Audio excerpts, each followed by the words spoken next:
I'm sure we've all had it. Excuse me. I'm sure we've all had it where we say, "Oh, I can't stop thinking. I can't stop thinking." Look, let me put it to you like this. Thought. You're, you're caught in the web of thought. Thought is like a mirror. Thought thinks about itself. I've said this before, and if that confuses you, let me put it to you like this. If you've ever referred to yourself as an overthinker, a dweller, oh, I think about things, I reflect about things, that's my downfall, I'm always overthinking. That's good. That means you're aware that thought happens to you, because it does. Thought is just, I could do 1,000 videos on thought and word them all slightly differently, you know. Thought is responsible for the fluctuation in your feelings. Thought, you can go off in thought and go off to some fantasy land, start thinking about some, science fiction world. Thought can take you all over the place. But you're still here physically. I'm just sitting on this chair. I can stop that video now and start thinking about, a year ago, what happened when I was on holiday a few years ago, what happened there. And then when that thought comes to an end, because there is a gap between two thoughts, if you've ever noticed that, there is a gap between two thoughts.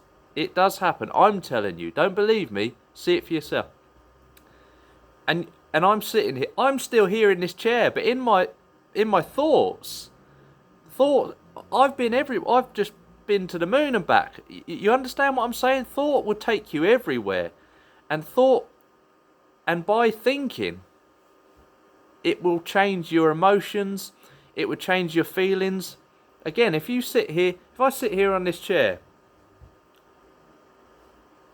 and start thinking about all the things I've done wrong, because I've made many mistakes. I'm just a normal man, I start to feel down. Thoughts affect your feelings. Okay, so the power of thought is phenomenal.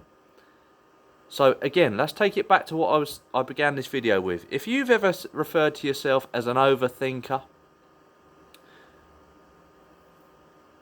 watch this.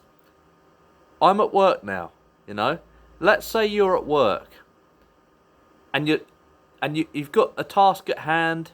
You're giving your attention to something on the computer maybe, or whatever.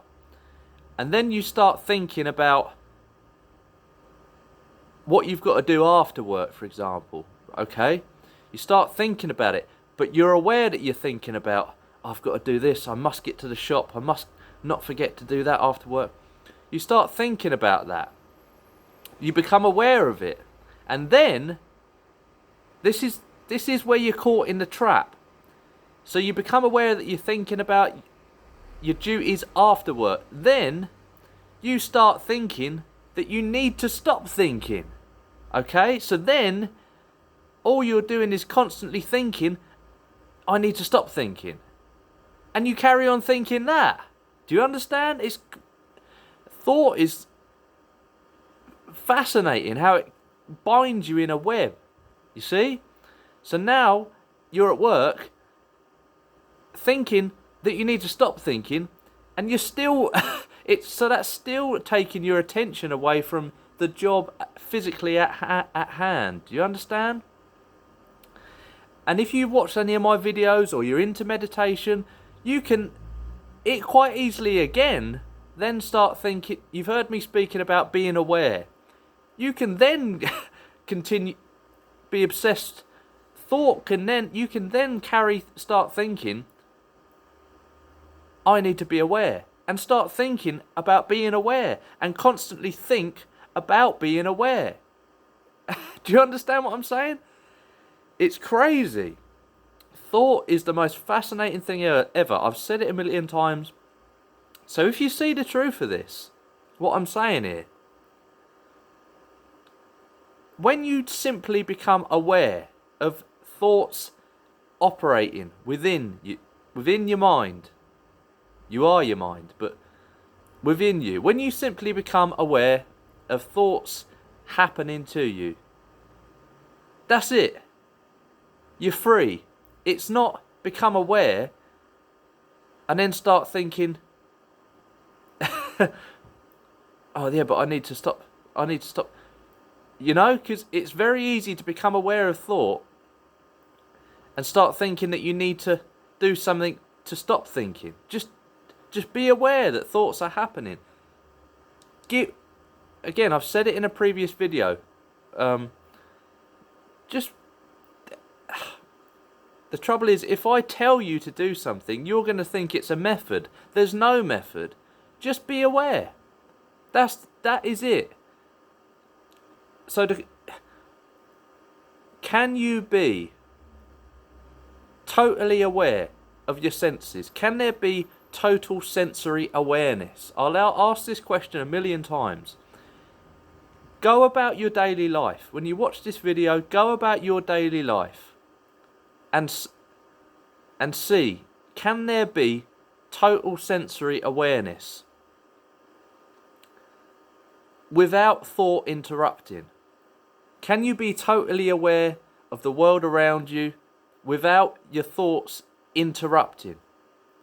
Because your thoughts, again, thought is like the inner voice. Because we think in words, so thought is almost like an inner thought, a voice that keeps chattering away inside our mind. You know, you're walking down the street and there's just almost like a voice inside your head. That's thought. Look at this guy, what's he wearing? Oh, you know, oh, I wonder what, oh, come on. That voice inside, that's thought just whirring away, you know? It's like, sometimes inside your mind it can be like the hustling and bustling of a busy marketplace. I've said that before as well. I'm going to say everything a million times because it's the most important. To be aware, to me, is the most important thing in life. So, again, I'll end it with this question.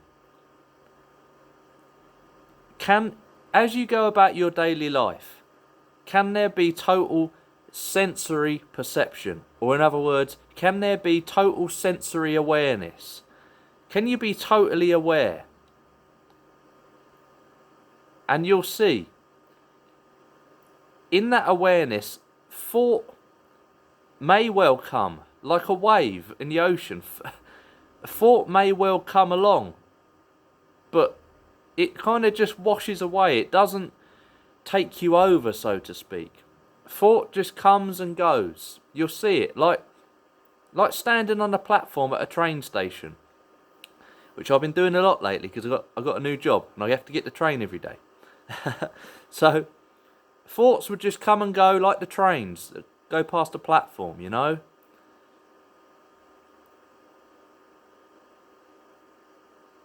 Can there be total sensory awareness?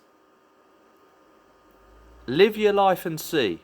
Can there be total sensory awareness without the interruption of thought? Without thought interrupting?